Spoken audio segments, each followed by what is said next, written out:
The eyes are on the Jersey Shore. Hello, everybody. I am Vin Avenue from my home office in Toms River, and my guest today on the show is U.S. Congressman Chris Smith, who represents most of Monmouth and now a lot of Ocean County as well with the new redistricting. And we're here to talk about a bunch of issues and a bunch of topics as well, from Congressman Smith's seat as co-chair on the Pro-Life Committee down in Washington to addressing concerns along the Jersey Shore at the beaches and with flooding and with a lot of towns on the water and a lot of other topics as well. So Congressman Smith, first, I just want to say welcome to the show and thanks for taking out some time. I know it's a very busy schedule down there.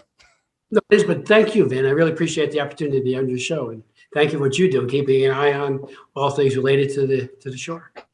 Exactly. Do the best I can, right? Exactly. So, I mean, certainly every January, a lot of attention goes towards this, as you know, with Roe v. Wade and the pro-life marches on Washington, which over the last couple of years have been smaller because of the COVID pandemic, but the spirit is just as strong. And there's a lot to discuss with this topic in particular. I know you're, the service, a co-chair of the Pro-Life Caucus down in Washington. And it's a difficult conversation to have at times, but I think it's an important conversation to have on abortion, especially now with Roe v. Wade getting a lot of attention, with a possible vote coming in the near future down in Washington that could potentially overturn it and change so much. So to start, I just want to, pull from a couple quotes. And I know, we've talked previously that how, much inspiration you draw from former Pope John Paul II here. But I know Pope Francis in the last couple of years has been very vocal as well with trying to explain the church's view on abortion, God's view on abortion, what it is. And I know something that's resurfaced recently as well is a quote he came out with back in 2018, comparing abortion to hiring a hitman. He said, quote, "How can an action that ends an innocent and defenseless life in its blossoming stage be therapeutic, civilized, or simply human? I ask you, is it right to do away with a human life in order to solve a problem? Is it right to hire a hitman in order to solve a problem?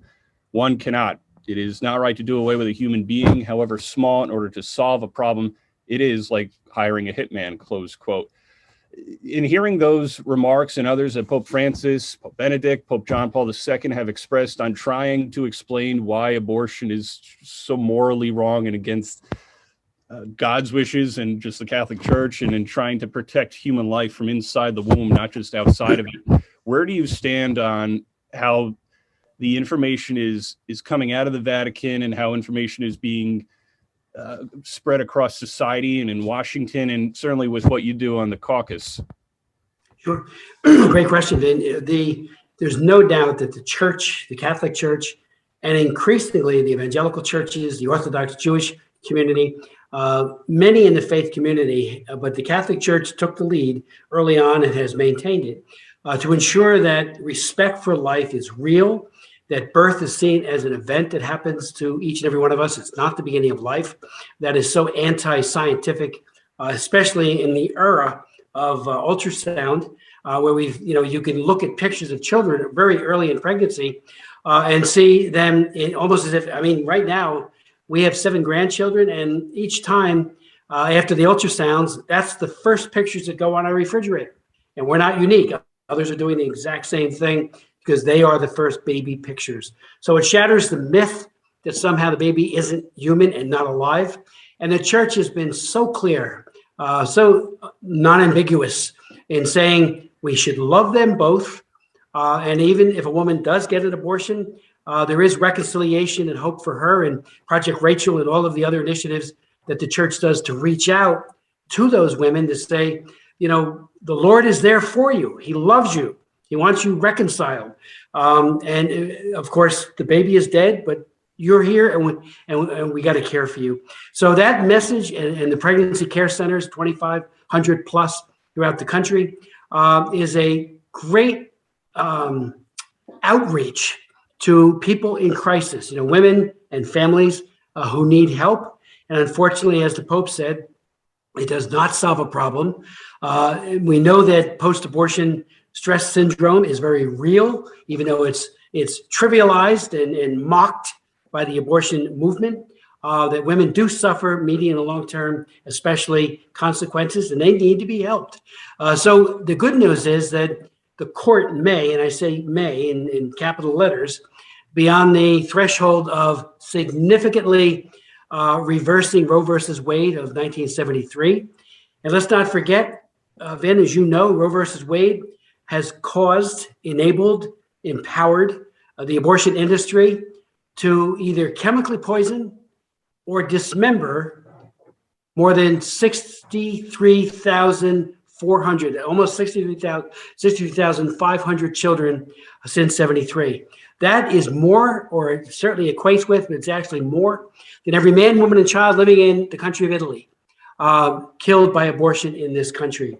That it is unconscionable that the numbing loss of children's lives, and then all of the women's whose lives have been malaffected with the deleterious effects of abortion. So, but we're hoping that the Dobbs case, which emanated out of a Mississippi law that bans abortion after 15 weeks, so it's a step in the right direction. Right now, Roe versus Wade is till birth, will cause the court to look at not just that state law, Mississippi, but look at all the rest. And let's not forget that the original Roe versus Wade looked at two states, Texas and Georgia, and nullified those state laws, and then nullified every other state law in their sweeping Roe versus Wade, Doe v. Bolton twin decisions on January 22nd, 1973. So we're dealing with the ability of the court to begin to make right a terrible, terrible harm, a human rights abuse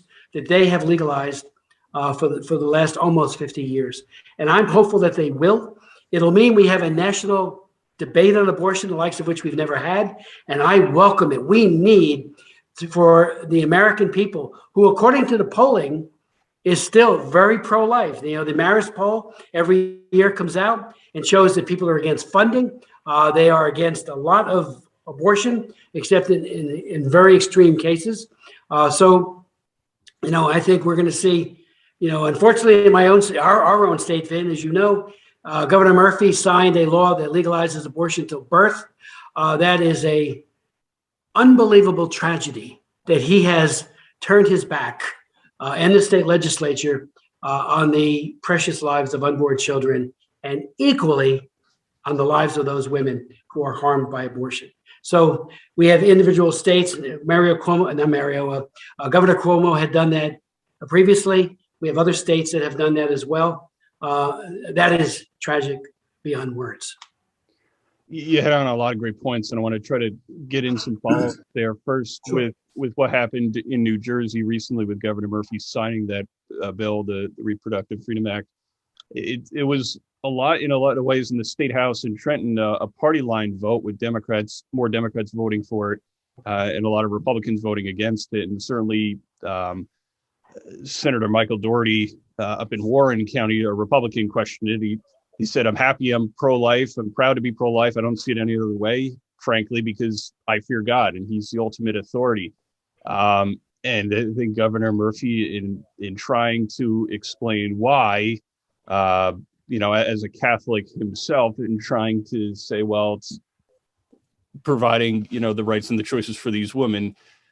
But I think in some ways it neglects the choices of that child itself. Where do you does that complicate matters? What are you seeing across the country, and including in New Jersey, with sort of a split party on this issue, and how does that complicate matters in trying to get the discussion out? Well, it is very hard, and every human rights struggle and cause always takes time, and sometimes decades. And this one certainly has taken 50 years to get to this point. After as Justice Byron White, one of the dissenters in Roe versus Wade, said, it was an exercise in raw judicial power. They created a right to abortion out of thin air. And his dissent, which people should read, is a very, very eloquent defense of the unborn, and also the lack of power and constitutionality of the so-called abortion right that the 7-2 majority unleashed on America. And again, when you look at the death toll, like I said before, 63.5 million children, that is absolutely numbing and heartbreaking to think that so many kids are gone. We know that funding bans does save some lives. So the pro-abortion lobby is going after the Hyde Amendment, my amendment, which is on the Federal Employees Health Benefits Program. I offered it back in 1983. It's been the law since, except for 1-2 year hiatus during the Clinton administration. We got it right back again. And many other funding bans, but Hyde is the biggest on Medicaid. And the Democrats in the House have already passed a bill in the House, and I offered several amendments myself to put back the old, what we call abortion riders on the appropriations bills, and they wouldn't even make them in order for a vote. Went to the Rules Committee, and they wouldn't say up or down vote. They voted there, but they wouldn't vote up or down in the full House of Representatives. So our hope is the Senate will stop that from happening and continue the current funding bans, which takes us who believe in the sanctity of life out of complicity with and enabling of by funding it, by subsidizing abortion on demand. So that's a big fight that we have right now. It'll be re-engaged on or before mid-February, because that's when the funding bill for the United States of America runs out, and it's not clear where we go, but it's going to be a terrible fight to preserve it. Unfortunately, Joe Biden, who once voted for the Hyde Amendment and said that nobody should force us to pay for abortion. He even said it protects mothers and babies. He has now done a 180-degree reversal and is the abortion president. Executive orders have been flying out of the White House to pay for abortions overseas, particularly through evisceration of what we call the Mexico City policy, to fund organizations that are trying to bring down pro-life laws all around the world, and domestically with a number of executive orders, including one that is extraordinarily dangerous. They all are. But this one allows for the selling of abortion pills by way of mail through the posting. You could just, right now, those pills, which are lethal to the babies, you need to go to a doctor and, be examined, because there are consequences if you have an ectopic pregnancy or other things that you can't necessarily see with a phone call to a pharmaceutical company or pharmacy to get the abortion pills. He's now, through the FDA, made that available, which is, it's just terrible. So we're pushing back against that. We have legislation that would stop that, but of course, in the House where the Democrats rule, and then when I came to Congress, then there were 80 plus pro-life Democrats in the House of Representatives. Now there's either one who occasionally gives us a vote or none. They've all been primaried out of their office. Lipinski was the last. He was my pro-life co-chair. They went after him very strongly because he was pro-life and defeated him in the primary. What a tragic. The Democratic Party used to be the party of the little guy and about the disenfranchised. And now they are the party of abortion. And unfortunately, our governor, like I said before, we'll have more abortions in America, in New Jersey, because of his law that he signed. And it's a tragedy in the extreme. And I would hope that he would revisit it, that he would have a moment where he says, "Oh my God, what have I done?" In the middle of the night, to wake up and say, "What have I done?" These children, hold a newborn baby in your arms, backtrack a day, a week, a month, couple months.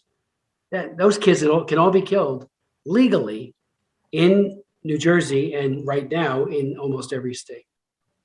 One follow-up on the Hyde Amendment there, 'cause Yeah. I know it's something that a lot of people feel strongly about as well, certainly in the Catholic pro-life community and those who are pro-life generally speaking as well. Sure.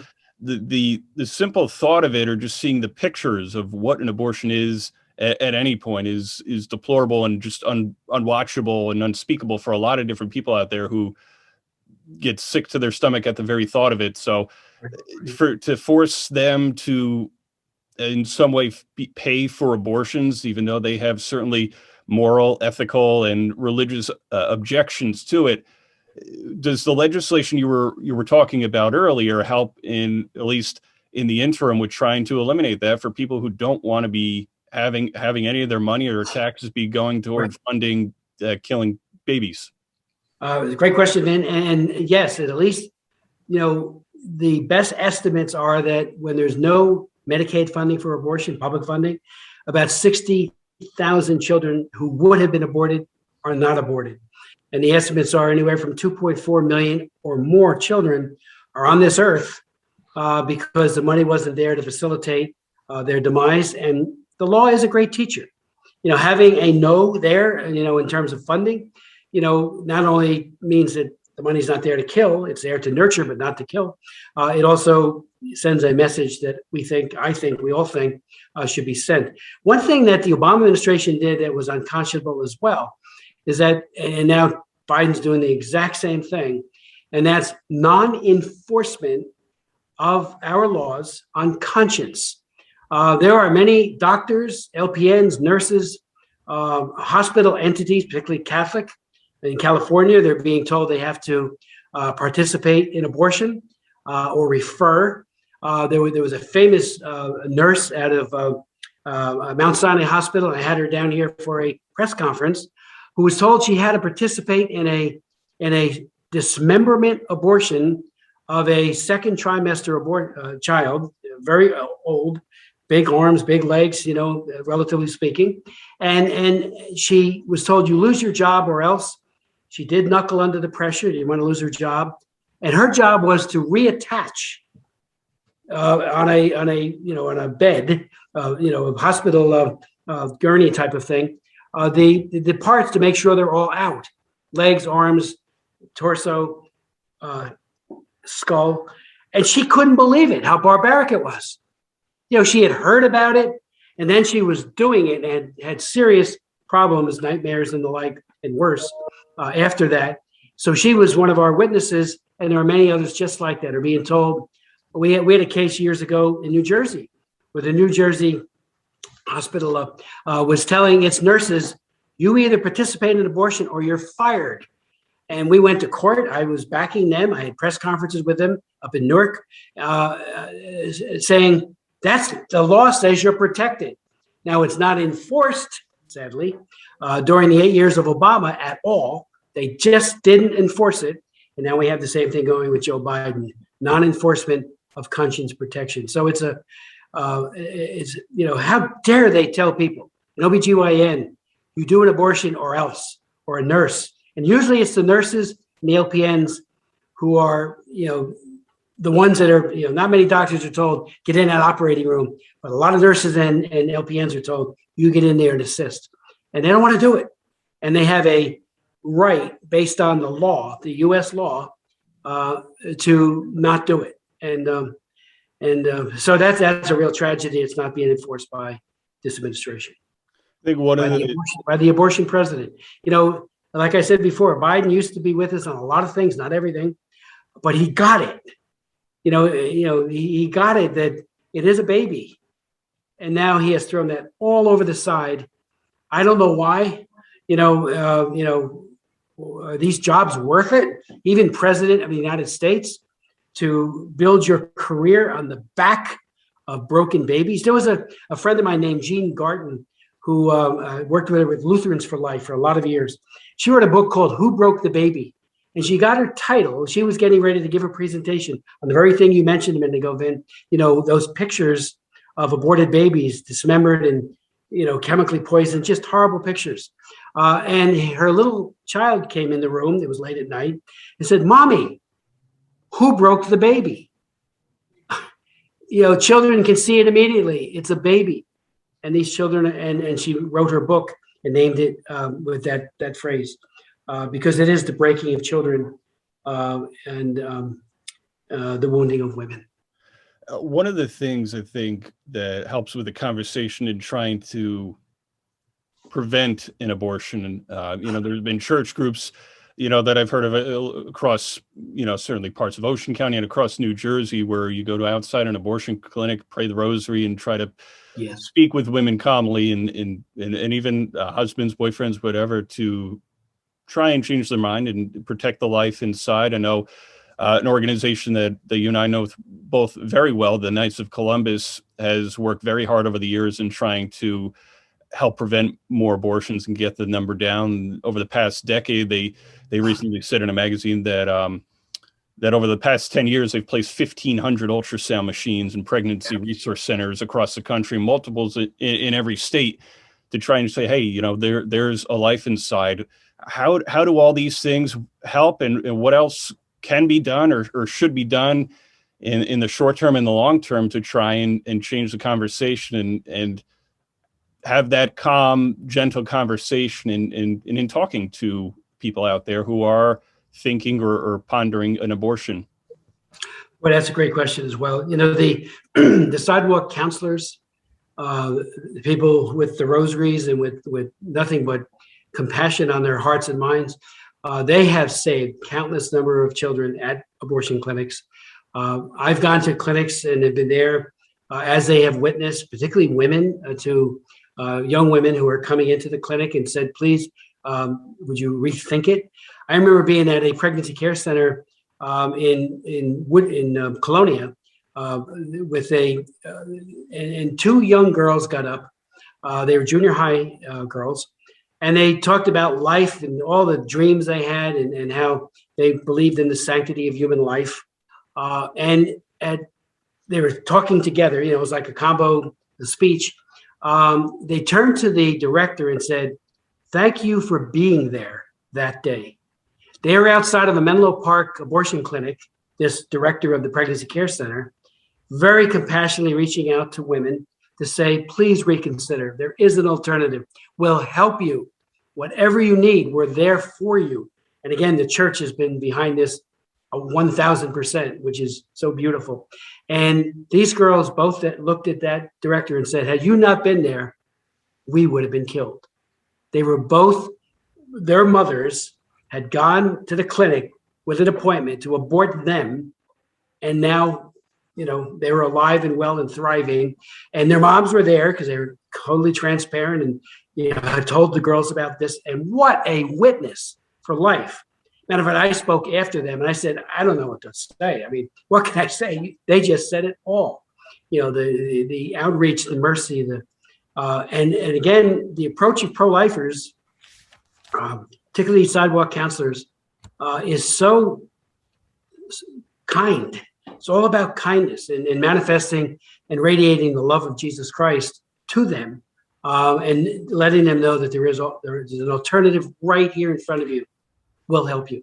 So pregnancy care centers, and you mentioned the Knights of Columbus with their ultrasounds. You know, it was Dr. Bernard Nathanson who founded NARAL and ran the largest abortion clinic in New York City, was Mr. Abortion for so long, Dr. Abortion. He became a pro-lifer, and he wrote Aborting America and a few others. He did The Silent Scream, you might remember.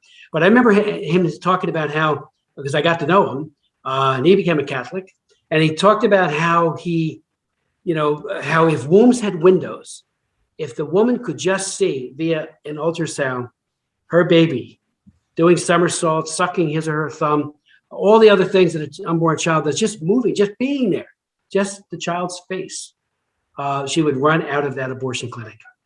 And, I remember we had a group of women here that had abortions, and they're part of that Silent No More campaign to make women aware that, we've had them, they say, and we want you not to because of the pain and the agony that follows. And one of the women at our meeting, matter of fact, it was in front of the Supreme Court during the March for Life, said she was on the table, only partially anesthetized, and they were doing an ultrasound abortion. And as the doctor was going in there to kill the baby, the doctor said, it's trying to get away. It moved, the baby moved. And she wanted to she says, let me go. I want to get, and they said, no, you're too far gone. We got to continue this abortion. And she, with tears in her eyes, over the Supreme Court, told that story. It's trying to get away. You know, when Abby Johnson wrote her book, and I read it, I quoted from it on the floor of the House, which brought hisses from the pro-abortion lawmakers and a lot of condemnation.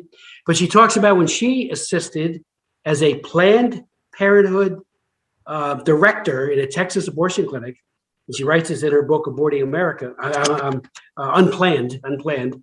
She says she's doing the ultrasound. The doctor is in there. And even in that case, it's trying to get away. And she saw the baby moving away from the very sharp instrument that was about to dismember that little child. And she left the clinic, never went back. And now Abby Johnson is a very strong and powerful voice in the pro-life movement. The movie Unplanned was, if anybody hasn't seen it, it's worth watching to see her testimony in favor of life. So hopefully, like Nathan said and Abby Johnson and so many others, people that are pro-abortion will say, what have I done or what am I doing, including our governor, and reverse themselves and protect life rather than take it.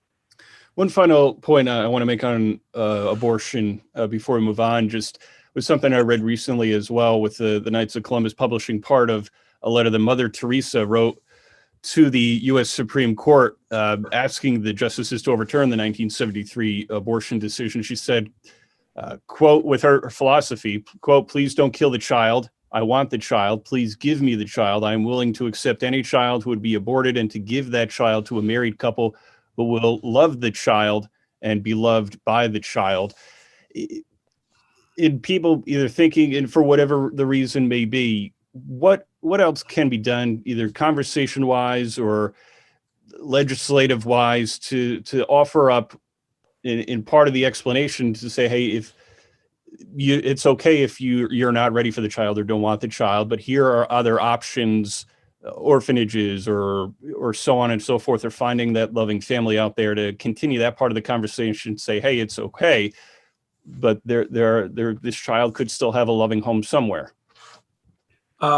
Great point again. The number of people, moms and dads, waiting to adopt is huge. There's a scarcity of available babies.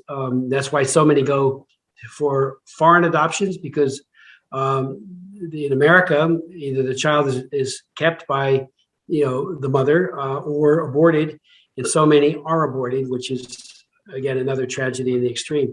I'm a great believer in adoption. When we did the Contract for America, with America, I should say, back when Newt Gingrich was the speaker, I had a bill that I had introduced to provide a $5,000 non-refundable credit for non-recurring expenses, which is the upfront expenses that sometimes middle-income people cannot meet to adopt.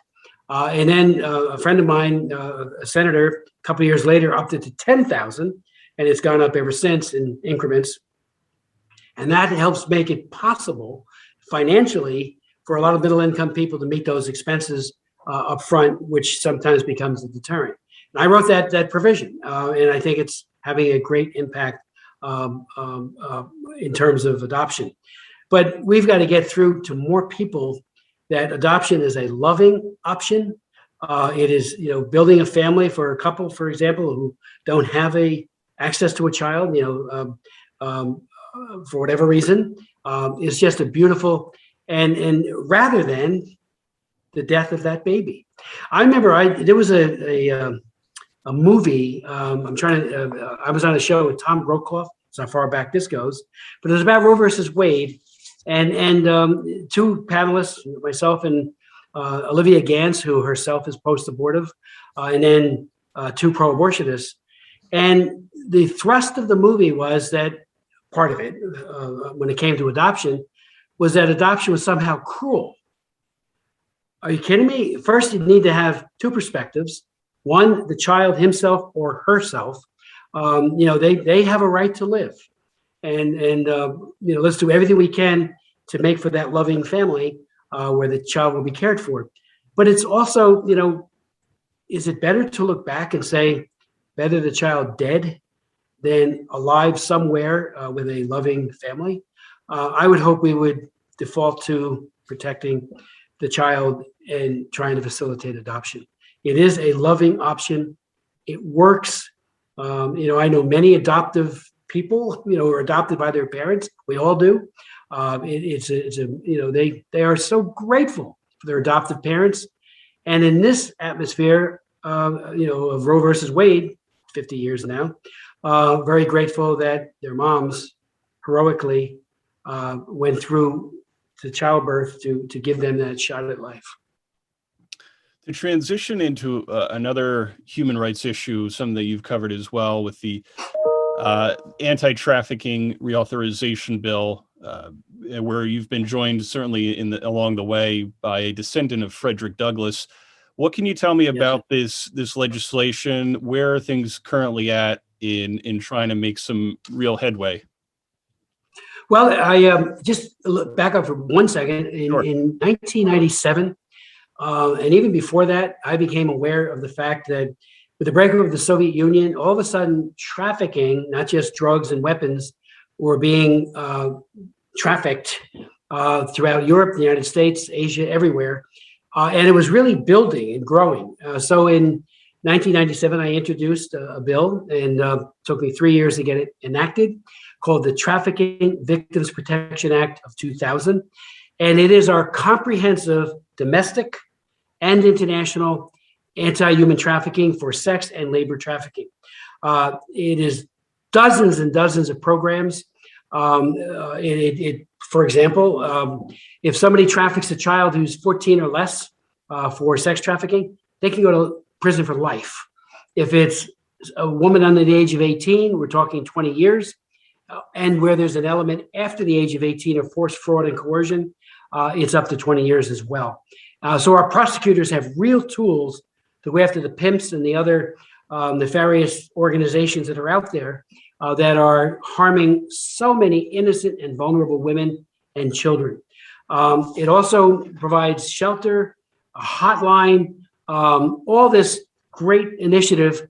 And I've done 5 laws now on combating human trafficking. The last one I named after Frederick Douglass, and it put in a provision, among others, that says we want our children in school, K through 12, especially after high school as well, to be situationally aware to avoid becoming victimized. So it provides grants to schools and best practices on how to make these students situationally aware, as well as their teachers and administrators, because there are all these telltale signs. Drugs are very often involved with getting that young girl or young woman, unfortunately, victimized. And runaways are especially vulnerable. And so we need to get that story out as never before. Just so that the law is there. The new law, it's not a law yet. I introduced it. It's bipartisan. And I named it again after Frederick Douglass, who was the great anti-slavery advocate. His great-great-grandson, Kenneth Morris, joined me at the press conference and helped us write the bill, actually. He's a great advocate for freedom and human rights, and especially anti-trafficking. And it has more privileges in it. And as a matter of fact, earlier today, Vin, I actually did a Zoom call with the Motels, Hotels, Restaurants Association for New Jersey, because we put a provision in about training them, the concierge, everyone, so that they're situationally aware, and to give them preference in U.S. government bookings, whether it be for conferences that HHS might want to run, or Homeland Security, or just booking a hotel, and they get a check off that they've done this, and we're encouraging it big time. Teach your people to know what to look for, and you will save lives. So that's what the new bill does. It does a lot more than that, but it's all about doubling down and doubling down again. Jeffrey Epstein, he was prosecuted until he died in prison under my law, the Trafficking Victims Protection Act, as are many other traffickers, because it really has teeth to it. We also asked all of these states in the law to build their own trafficking efforts, starting with criminal code reform at the state level. And New Jersey has done it, as have many other states. And the DOJ gives excellent guidance pursuant to the original law on how to do that. They've all done it now. So we've got prosecutors at the local level and the federal level doing just this now. And so I think it's making it safer. It's not safe yet. There's demand that's still unbridled in many ways. And coming out of COVID, we saw that a lot of the exploitation went online. And now that pent-up frustration, if we do, God willing, come out of COVID sooner rather than later, but now we will have a situation where there may be even more traffickers out there and more of those who would exploit women and children. So we got to up our game as well to stop them. To transition to another human rights topic, I know over the years you've chaired 74 congressional hearings on China's human rights abuses, and can't help but figure within, we're getting toward the Olympics coming up next month, and there's been a lot of controversy swirling around, certainly in recent months as well, to the point where in some circles it's been called the genocide Olympics. Yes. I know you've been kind of on this a lot as well, along with Senator Jeff Merkley and Representative Jim McGovern. What are you looking to have the International Olympic Committee do with uniforms or with the Olympics coming up in general? What concerns do you have about what's going on in China right now ahead of the Olympic Games? Okay, to back up for 1 second, but way back in the year in 1994, I went to China and met with the father of the democracy wall movement, Wei Jingsheng, who had been imprisoned and almost killed by the Chinese dictatorship, the Communist Party. They let him out to get Olympics 2000. They didn't get it, and they rearrested him and almost killed him. And he was finally let go on humanitarian parole. I had him at hearings, got to know him very well, and he's just one of the bravest men on earth. Fast forward to 2008, Frank Wolf and I, another congressman, tried very hard to get the Olympics Committee not to award the Summer Games to Beijing. They did it anyway. And again, a dictatorship showcased itself, crushed the dissidents in the weeks leading up to and during the Olympics. So they couldn't talk to the press or the athletes or anybody who traveled to Beijing. In 2014, Xi Jinping, the communist dictator, who is as brutal as Mao Zedong, if not more so, certainly as he's crushed, so many people, including Christians and the Uyghurs in Xinjiang. He's committing a genocide against them. At the very year, 2014, that he was pushing for a genocide and telling his apparatchiks, this is what you got to do. You crush the Muslim Uyghurs in Xinjiang and show no mercy. We have recordings and tapes of him saying all this. 2014 is when he and his people went to the Olympic Committee and asked for Olympics right now, 2022. And they got it. Marco Rubio and I, who have co-chaired the China Commission in 2018 and before, but we did it by way of letter and kept asking them, change the venue. There's a genocide going on in Xinjiang. They're now continuing to crush Hong Kong. Taiwan might be next. All faiths must comport with communist ideology, including the Christian faith. There's surveillance everywhere so that pastors can't preach, and they're the ones that are recognized, so they have already conformed somewhat to the Chinese communist regulations. But even they're being crushed now. They're just trying to root out or co-opt all faith. And in a matter of weeks, we will have an Olympic Games where Xi Jinping is the host, while simultaneously running concentration camps where 2, maybe 3 million people are being tortured, beaten. We had one woman who came and testified who was a lucky one who got out. She told how after they were putting electric cattle prods in her private areas, under her arms and elsewhere, she begged Allah, because she was a Muslim, to take her life. She goes, I can't live. She had 3 children. One of them died. And when they separated her from the children, and she just, her husband, of course, was killed as well. And they're doing, the Genocide Convention of the UN talks about, trying to change people in whole or in part, whether it be their ethnicity, their religion, or by controlling births. They forcibly abort women so that there's fewer of them. All these terrible things. And we're going to have an Olympic Games there. So I chaired a hearing and asked again, more than one hearing, did they move it? And the IOC, the International Olympics Committee, absolutely tone deaf. as are the corporate sponsors like NBC, Nike, Coca-Cola. I asked the Coca-Cola representative at the hearing why they, because they're big, they're a big sponsor. Have it in Japan, have it anywhere else. If it's going to be in Asia, fine, that's great. Don't have it in a communist dictatorship that simultaneously is committing genocide. These are the like the Berlin Olympics in 1936, and in plain light of day, a genocide is being committed. And Xi Jinping, Biden, in my humble opinion, has been very weak. He called for what we call a diplomatic boycott, which is like this, slap on the wrist, if that. I said, President Biden, I said it to Blinken as well, the Secretary of State, don't go and argue for a change of venue. I want the athletes to compete somewhere else. And Coca-Cola and all these other companies, like I said, were shameless. They all virtual, they talk about their virtue all the time and, how they stand for this and stand for that. How about standing in solidarity with the oppressed people of China and not in complicity with and common, and with a dictator and an oppressor called Xi Jinping. So it's a terrible thing, terrible. I'm next week going to be picketing the embassy, speaking at a couple of rallies here in Washington, particularly as it relates to the embassy, which isn't far from this building. And NBC, they're going to be broadcasting all of this. And again, you're looking at a guy, and I love the Olympics. I love sports. But it's a Chinese Communist Party dictatorship that is hosting it, making money off of it, and showcasing that this is the model for governance for the rest of the world.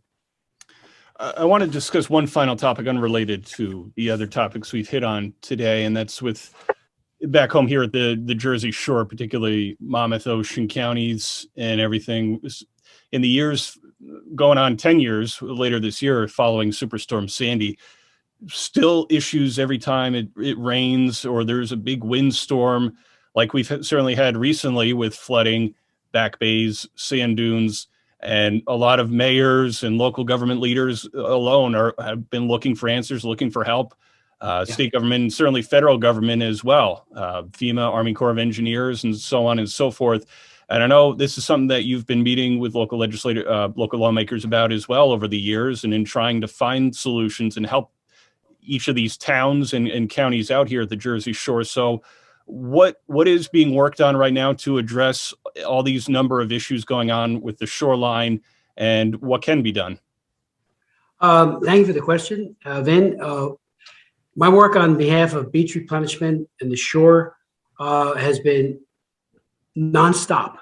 The mayors are doing a great job, trying to obviously make their beaches and the properties that abut the shoreline more resilient to storms.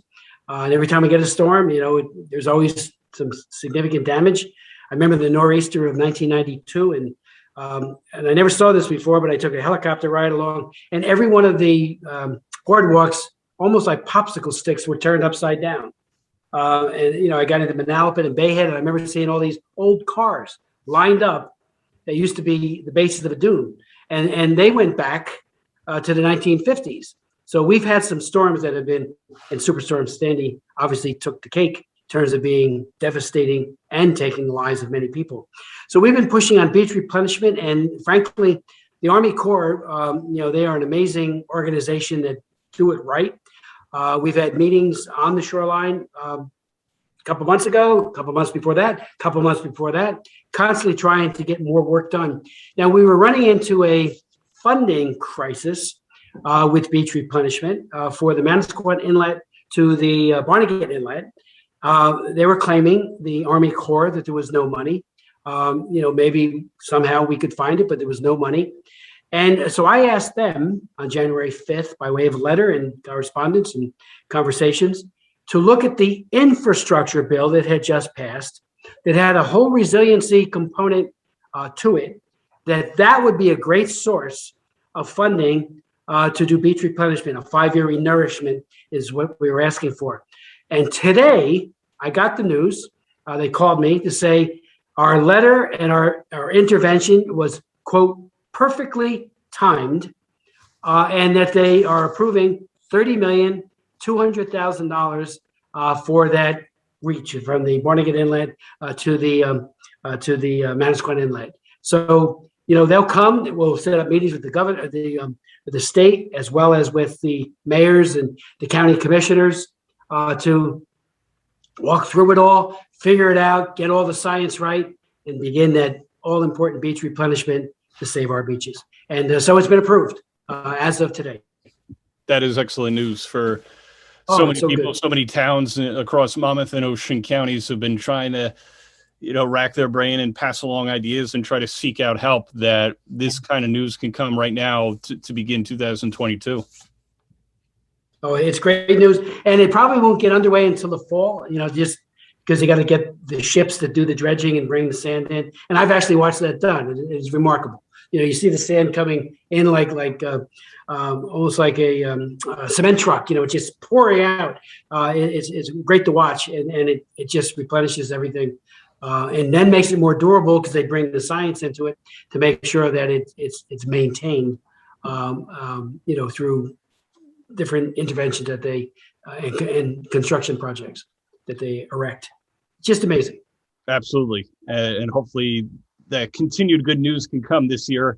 Yeah, for Monmouth, Ocean, Cape May, Atlantic counties, everybody along the shoreline in New Jersey, and for other communities along the eastern seaboard or western seaboard and so forth, who are having similar issues as well across the country, that they know that help is out there and help is coming to them. Absolutely. And I'm so encouraged. It shows that interventions work. We were told no money. That they said it was perfectly timed that we made our intervention by way of a letter and phone call. So I couldn't be happier. Congressman Smith, I'm happy that you were able to join me today on the show and discuss all these different issues, certainly, and grateful as well. We hit on a lot of topics and a lot of key health issues, human rights issues, and certainly to close up here with Jersey Shore issues as well. Yeah. So I appreciate your leadership, your time. I know that you're involved in a lot and have been over the years, and trying to advocate for what's right and trying to help out the people of Monmouth and Ocean counties that you've represented and continue to represent. And again, thanks for the time and for all the work that you've done for everybody here at the shore and elsewhere. Finn, thank you so much for having me on, and thank you for your work. It's certainly appreciated. That is U.S. Congressman Chris Smith, who represents parts of Monmouth and Ocean counties here at the Jersey Shore, and through a lot of his work, a lot of people throughout New Jersey, the United States, and elsewhere as well. So continue to do all the work you're doing as well, and appreciate your time. Thanks again. Thank you. See you soon. Sounds good. Sounds good. That is Congressman Chris Smith. I am Vin Ebenau, and thank you for watching another episode of Eyes on the Jersey Shore.